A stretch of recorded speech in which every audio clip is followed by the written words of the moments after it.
Assalamualaikum warahmatullahi wabarakatuh. Perkenalkan, nama saya adalah Rahayu. Saya adalah dosen di Departemen Mikrobiologi Klinik Fakultas Kedokteran Universitas Islam Sultan Agung. Video ini dibuat untuk pernyataan diri dosen dalam unjuk kerja Tridharma Perguruan Tinggi PDD UKT-PT Sertifikasi Dosen Smart 2022 pada bidang pengajaran. Untuk selanjutnya, saya akan menjelaskan terkait dengan deskripsi mata kuliah yang saya ampu. Di sini saya mengampu mata kuliah pada modul konsep patomekanisme 2 dan konsep dasar masalah penata laksanaan kesehatan, di mana modul ini memiliki bobot 4 SKS. Pada modul ini dilaksanakan pada tahun kedua dengan waktu pembelajaran 4 minggu. Di dalam modul ini, mahasiswa akan belajar tentang dasar-dasar ilmu biomedik yang meliputi patologi klinik, farmakologi, patologi anatomi, parasitologi, mikrobiologi, IKM, dan ilmu penyakit dalam untuk menentukan prioritas masalah dan pengelolaan masalah kesehatan. Di bagian mikrobiologi sendiri akan mempelajari tentang flora normal tubuh, infeksi bakteri, jamur, virus, serta pemeriksaan penunjang untuk penegakan diagnosis infeksi. Di sini saya sebagai tim modul akan membuat RPS, blueprint assessment, buku petunjuk modul, dan juga skenario kasus yang nantinya akan didiskusikan dengan tim modul yang lain dengan pendampingan dari unit medical education. Setelah dirasa modul itu siap, kemudian nanti akan ada launching modul, di mana di launching modul ini akan ada persamaan persepsi antara dosen yang nantinya akan menjadi tim teaching pada modul ini. Untuk capaian pembelajaran mata kuliah modul patomekanisme dan konsep masalah penata laksanaan kesehatan antara lain adalah mampu mengintegrasikan ilmu biomedik untuk menentukan prioritas masalah dan pengelolaan masalah kesehatan. Selanjutnya adalah mampu mengusulkan pemeriksaan penunjang yang rasional untuk menegakkan diagnosis, reaksi hipersensitivitas, autoimun, serta penyakit infeksi. Yang ketiga adalah mampu menginterpretasi data klinis dan hasil pemeriksaan penunjang untuk perumusan diagnosis. Yang keempat adalah mampu merencanakan pengelolaan masalah kesehatan yang berhubungan dengan farmakologi pada penyakit. Yang selanjutnya adalah mampu mengintegrasikan konsep upaya promotif, preventif, dan juga pengelolaan masalah kesehatan, baik individu, keluarga, komunitas, dan masyarakat secara berkesinambungan dan kolaboratif. Untuk di bagian mikrobiologi sendiri memiliki kemampuan akhir yang diharapkan antara lain mahasiswa mampu menggambarkan mekanisme terjadinya infeksi bakteri, virus, dan jamur, kemudian mampu menjelaskan flora normal dan perannya di dalam tubuh host, kemudian mampu menjelaskan struktur klasifikasi dan replikasi virus, menjelaskan tentang mikologi, menginterpretasi hasil pemeriksaan PCR, serta mampu menjelaskan konsep dasar pewarnaan dan juga mahasiswa harus mampu melakukan serta interpretasi hasil dari pewarnaan. Untuk materi pembelajaran meliputi yang pertama adalah kelainan regulasi sistem imun, epidemiologi penyakit infeksi, serta penyakit infeksi. Di sini mahasiswa akan belajar terkait dengan struktur dan morfologi agent sendiri, bakteri, virus, parasit, dan jamur, kemudian respon tubuh terhadap infeksi, uji diagnostik, dan juga terapi. Untuk sistem pembelajarannya selama 4 minggu diharapkan capaian pembelajaran mata kuliah ini bisa dicapai melalui kegiatan-kegiatan berikut ini. Yang pertama adalah kegiatan small group discussion selama 1 minggu, 1 LBM, di mana 1 LBM-nya 2 kali pertemuan, di sini terdiri dari 4 LBM selama 4 minggu, kemudian kuliah pakar dengan ilmu yang terkait, serta praktikum. Untuk minggu kedua nanti akan diadakan ujian mid modul, dan minggu keempat dilaksanakan ujian akhir modul. Untuk metode pembelajaran atau interaksinya, di sini banyak yang bisa kita gunakan.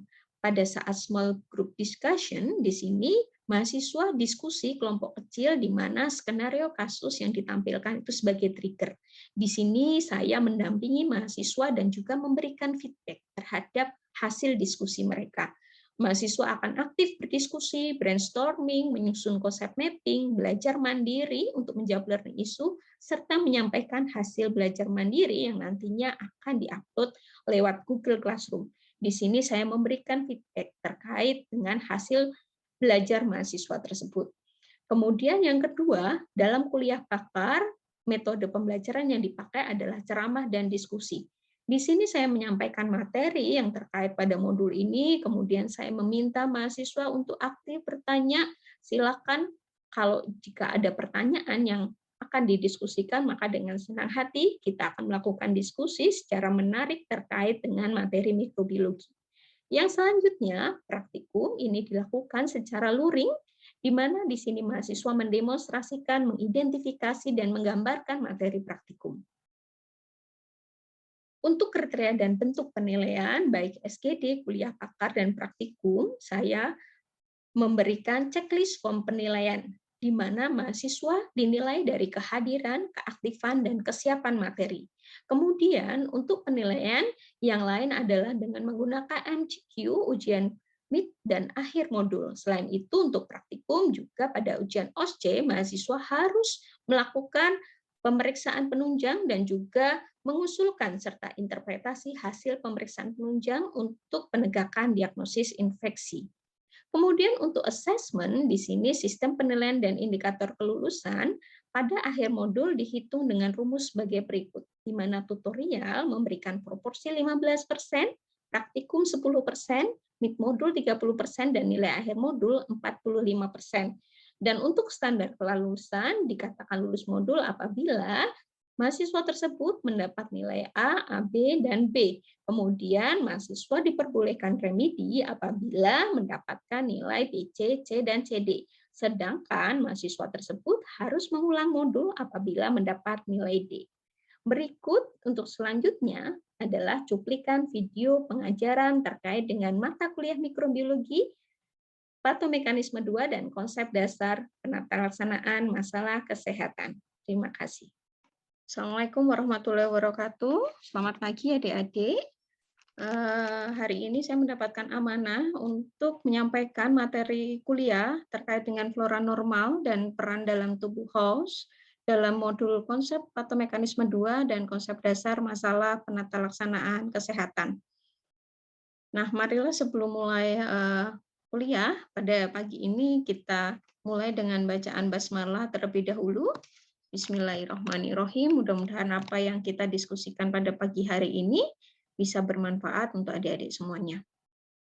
Ya, di sini saya memberikan materi kuliah ini kompetensi akhir yang diharapkan adik-adik mampu menjelaskan flora normal beserta perannya dalam tubuh host, di mana untuk indikator penilaiannya adalah ketepatan menjelaskan jenis flora normal yang ada di dalam tubuh manusia yang sehat, kemudian faktor yang menentukan komposisi flora normal tubuh, juga ketepatan menjelaskan dan menggambarkan hubungan antara flora normal tubuh, membedakan tentang definisi flora transient, flora contamination, kolonisasi, dan infeksi. Jadi untuk flora di sini ada residen dan transient.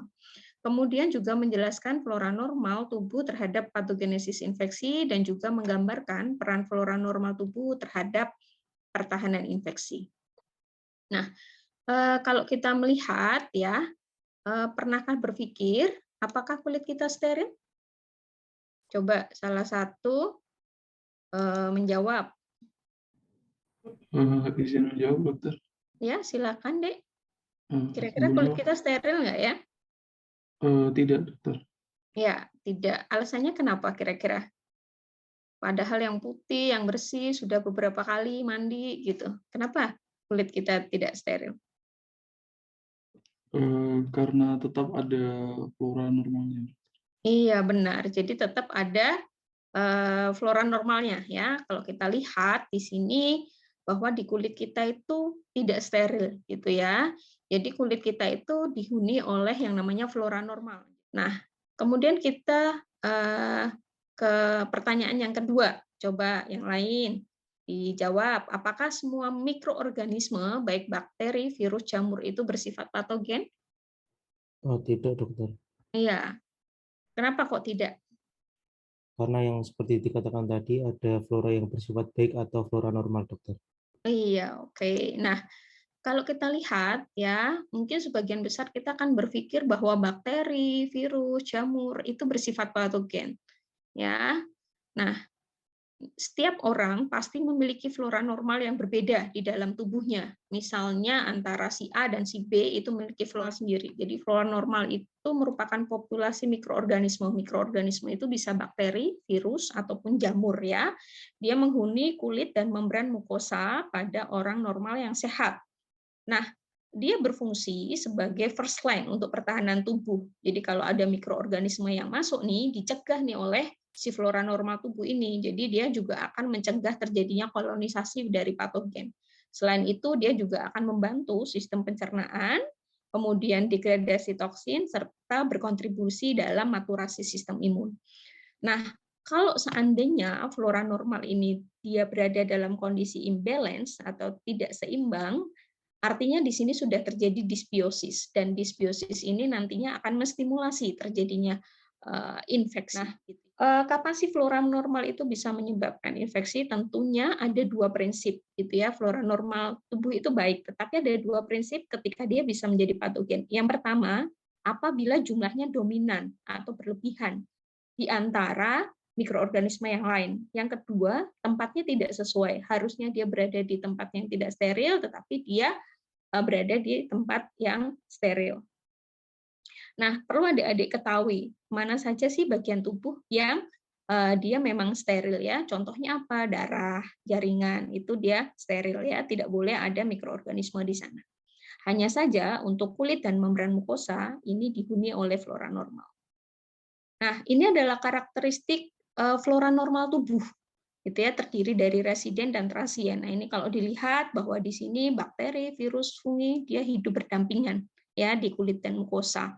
Setiap area tubuh itu akan memiliki flora normalnya sendiri. Jadi ada berbagai faktor yang mempengaruhi komposisi dari flora normal tubuh.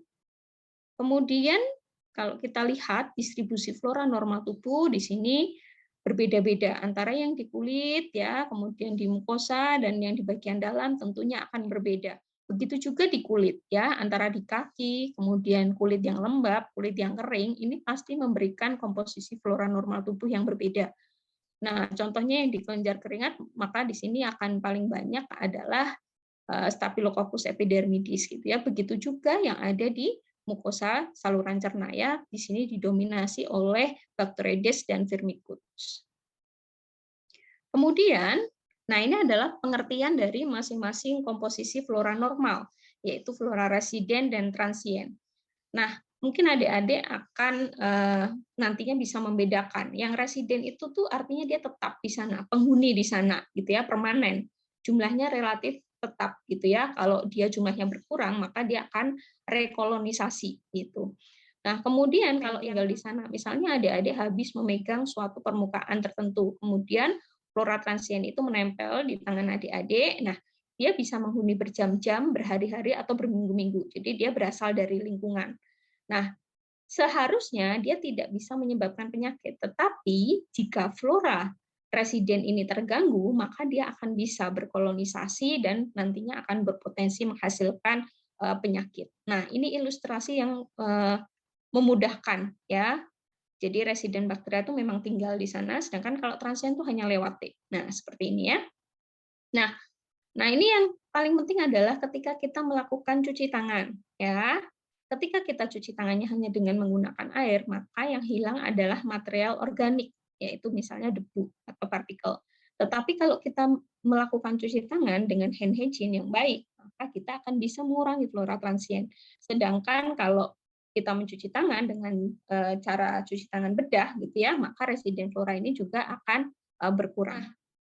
Ini adalah peran normal tubuh ya, di mana yang pertama adalah mensintesis vitamin untuk nutrisi tubuh. Jadi kalau dilihat di sini ada berbagai macam vitamin yang dia diproduksi oleh flora normal ini. Yang kedua adalah metabolisme nutrisi, di mana flora normal ini nanti dia akan memanfaatkan karbohidrat yang tidak tercerna dan nantinya akan disintesis menjadi short chain fatty acid yang nantinya akan sebagai sumber energi jaringan. Kemudian juga ada Oxalobacter misalnya ya, dia diperoleh ya dari metabolisme karbohidrat, dia akan mengurangi pembentukan salat di ginjal. Yang ketiga adalah perannya sebagai antimicrobial protection. Jadi flora komensal ini dia akan mencegah multiplikasi dan kolonisasi dari mikroorganisme patogen. Dengan cara apa? Dia akan menghasilkan peroksida, bakteriosin yang merupakan toksik untuk flora patogen. Selain itu, dia juga akan berkompetisi dengan flora patogen agar tidak terjadi attachment atau perlekatan, sehingga nutrisinya akan tetap digunakan oleh flora residen. Kemudian juga flora residen ini dia akan merangsang yang namanya pattern recognition receptor atau kita sebut dengan PRR. Nah, untuk dapat mensintesis antimikrobial protein atau AMP ya, seperti katelisidin, defensin gitu ya. Nah, interaksi antara PRR dan PAM ya, ini akan mengaktifasi sejumlah sinyal pathway yang nantinya diperlukan untuk pengembangan dan fungsi dari barrier mukosa, termasuk produksi AMP, musin, dan imunoglobulin serta glikoprotein. Nah, ini lebih lengkapnya ya. Jadi komensal atau flora residen ini memiliki banyak sekali manfaat ya, termasuk produksi musin ya. Fungsi musin ini nanti dia akan membawa bakteri atau virus atau jamur yang dia nanti sifatnya patogen agar mudah dikeluarkan oleh tubuh. Kemudian flora komensal ini juga menghasilkan SCFA tadi ya. Kemudian dia juga akan menghasilkan produk-produk lainnya seperti AMP dan defensin. Selain itu dia juga akan menjaga integritas dari epitel kita agar tidak mudah masuk flora patogen. Padahal Lactobacillus itu mempunyai peran yang sangat besar ya. Yang pertama dia akan menghambat nih virus HIV masuk ke sini. Kemudian dia juga akan memproduksi asam laktat, menghambat patogen untuk bisa masuk. Dan juga dia akan menjaga dari integritas epitel vagina gitu. Di atas ini adalah Staphylococcus epidermidis ya. Dia juga akan membantu dalam proses wound healing ya. Jadi dia menjaga nih agar gram positif dan gram negatif itu tidak masuk ke dalam luka tersebut. Makanya harus ada yang namanya flora normal ini di atas epidermis ya. Dengan mencegah masuknya mikroorganisme ini ke dalam luka, maka luka ini dia akan bisa sembuh secara cepat sesuai dengan fase penyembuhan luka. Nah, flora normal ini, kalau seandainya flora normal itu berubah, apa dampaknya? Yaitu adalah terjadinya disbiosis. Dengan adanya disbiosis ini, maka flora normal itu dalam kondisi yang imbalance, sehingga flora patogen ini akan bisa masuk dan nantinya akan menimbulkan suatu infeksi. Nah, ini adalah derajat terjadinya disbiosis, mulai dia normal ya, kemudian terjadi disbiosis ada derajat 1, 2, 3, 4 gitu ya. Kalau sudah 4 ini artinya sudah tidak ada flora normal. Jadi flora patogen yang berkembang biak di sini. Nah, kalau terjadi disbiosis, apa dampaknya? Maka akan timbul berbagai penyakit. Normal dalam proses patogenesis terjadinya suatu infeksi ini dipengaruhi oleh 3 ya. Yang pertama, ketika adanya trauma. Yang kedua, sistem imunnya lemah, dan yang ketiga, habitatnya terganggu. Nah, dari sini maka flora normal itu dia akan bisa menyebabkan suatu infeksi. Nah, yang di sebelah kanan ini bisa dilihat. Kalau homeostasis maka flora normalnya lebih banyak dibandingkan flora patogen. Tetapi misalnya flora patogennya kok jumlahnya banyak ya, kemudian ada pengaruh dari pemberian antibiotik yang tidak rasional, kemudian dari faktor host sendiri, dan juga adanya physical destruction, misalnya ada trauma, maka di sini akan mengurangi jumlah dari flora normal. Ini terkait dengan disbiosis tadi. Kemudian sistem imun yang lemah ini juga sangat harus diperhatikan, karena dari sistem imun yang lemah ini maka tubuh tidak akan bisa mengcover dari kolonisasi ataupun kontaminasi saluran kemih. Yang kedua bisa terjadi ketika pasien yang tadinya itu dia dalam kondisi baik, kemudian dia terjadi imunosupresi ya atau imunokompeten, maka di sini flora normal yang tadinya dia tidak memberikan dampak yang merugikan, dia bisa mempunyai kesempatan untuk bisa menjadi patogen. Nah, ini adalah patogenik terjadinya infeksi. Jadi mulai attachment, kemudian ada adesi, ya, kemudian invasi masuk ya, kemudian kolonisasi, Nah, bakteri ini akan menghasilkan toksin yang nantinya akan mengakibatkan kerusakan jaringan sehingga di sini timbul terjadi infeksi. Jadi tidak seketika langsung terjadi infeksi. Ada tahapan-tahapan yang harus dilalui. Nah, ini tahapannya. Jadi awalnya dia hanya mengkontaminasi saja, kemudian kolonisasi, infeksi lokal saja, kemudian nanti dia akan menyebar dan yang selanjutnya adalah infeksinya sistemik.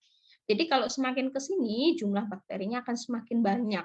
Dan di sini harus kita lihat mana yang butuh antimikroba yang sistemik, mana yang hanya butuh topikal, dan mana yang tidak memerlukan antibiotik. Ini contoh konkretnya, kalau adik-adik nanti praktek ya di kepanitraan klinik, tidak semua luka itu butuh antibiotik sistemik ya. Kalau untuk kontaminasi atau kolonisasi ya seperti ini, jadi bakteri hanya ada di sini, nempel. Tetapi dia tidak menyebabkan kerusakan jaringan atau tidak bermultiplikasi, itu yang kontaminasi. Nah, kalau sudah kolonisasi, dia sudah memperbanyak diri nih, gitu. Nah, kalau infeksi selain memperbanyak diri, dia juga masuk ke dalam, gitu, sehingga mengakibatkan kerusakan jaringan. Kalau adik-adik lihat di sini di sekitarnya ada gambaran merah di tepi luka. Nah, kalau kondisi yang seperti ini berarti sudah terjadi infeksi. Izin bertanya, dokter. Ya, silakan, Dek Faisal. Ya dokter, jadi bagaimana mekanisme dari fetus yang tadinya itu steril itu dari perut ibunya bisa mendapatkan flora normal gitu?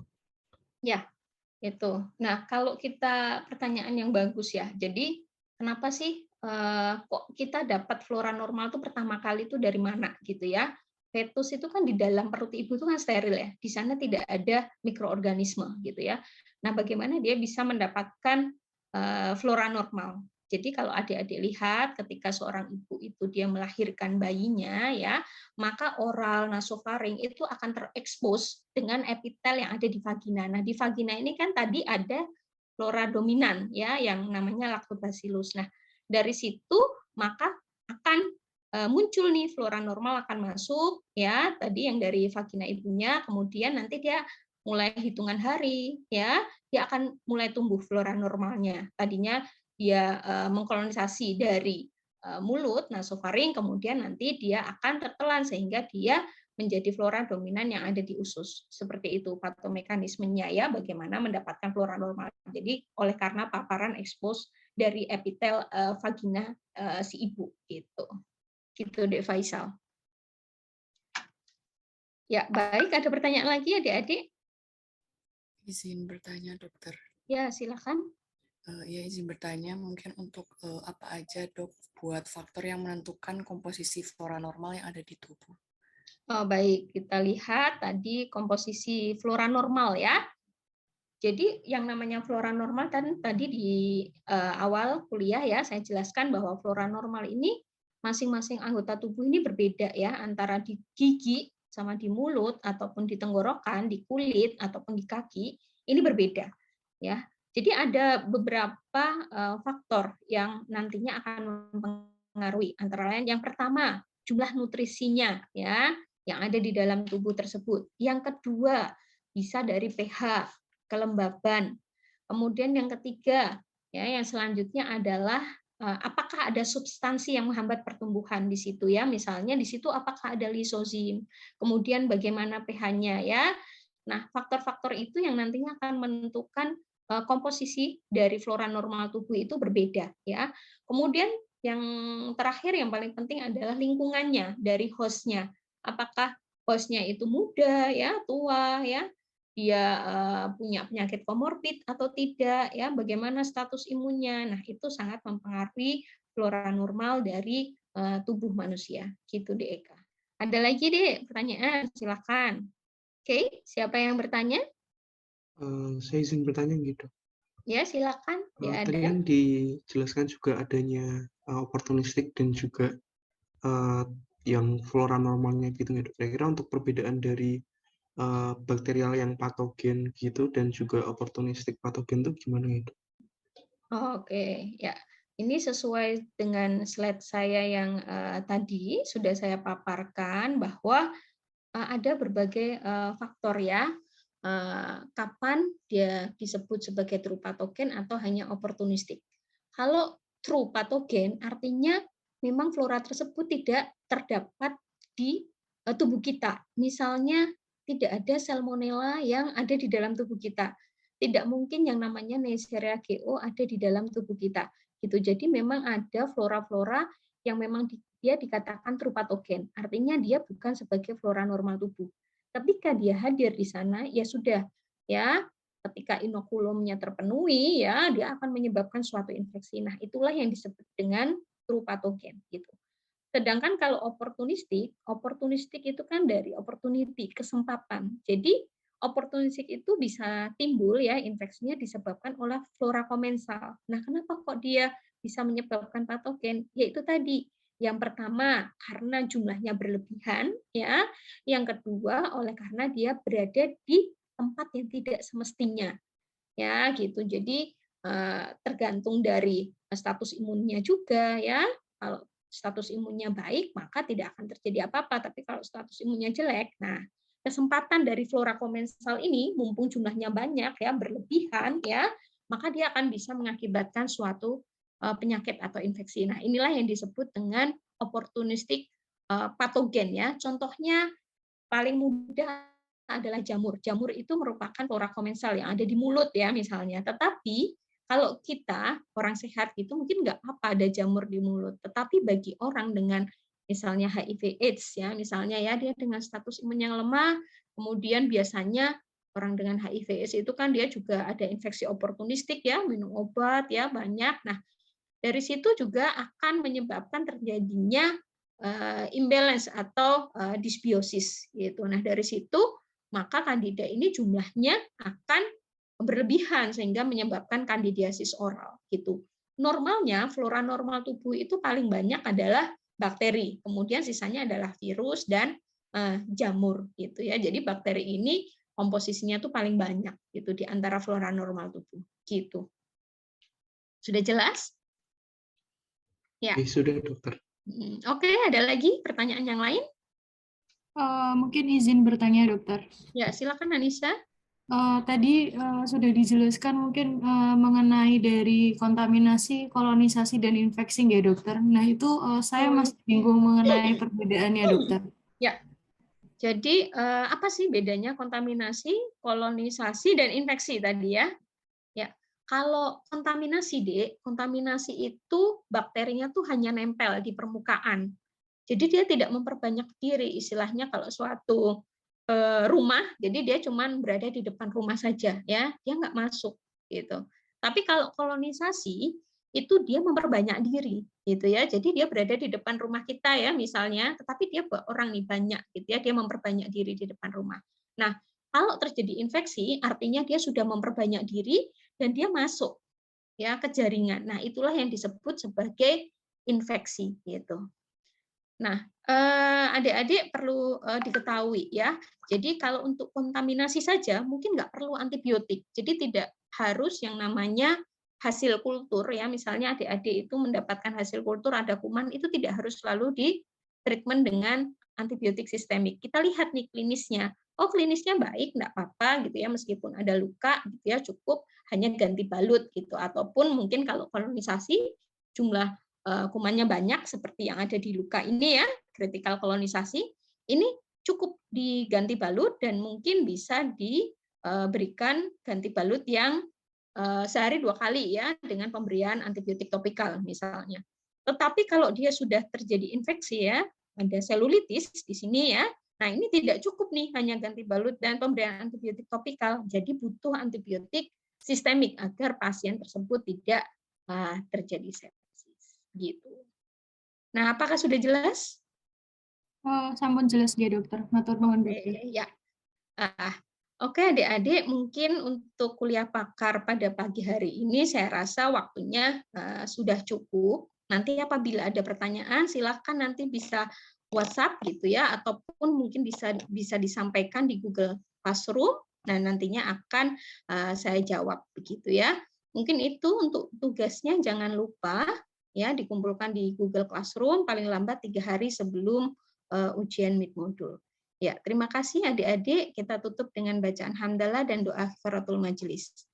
Alhamdulillahirabbil alamin, subhanakallah wa bihamdika, asyhadu alla ilaha illa anta, astaghfiruka wa atubu ilaik. Ya, terima kasih adik-adik semuanya. Wassalamualaikum warahmatullahi wabarakatuh. Waalaikumsalam warahmatullahi wabarakatuh. Ya.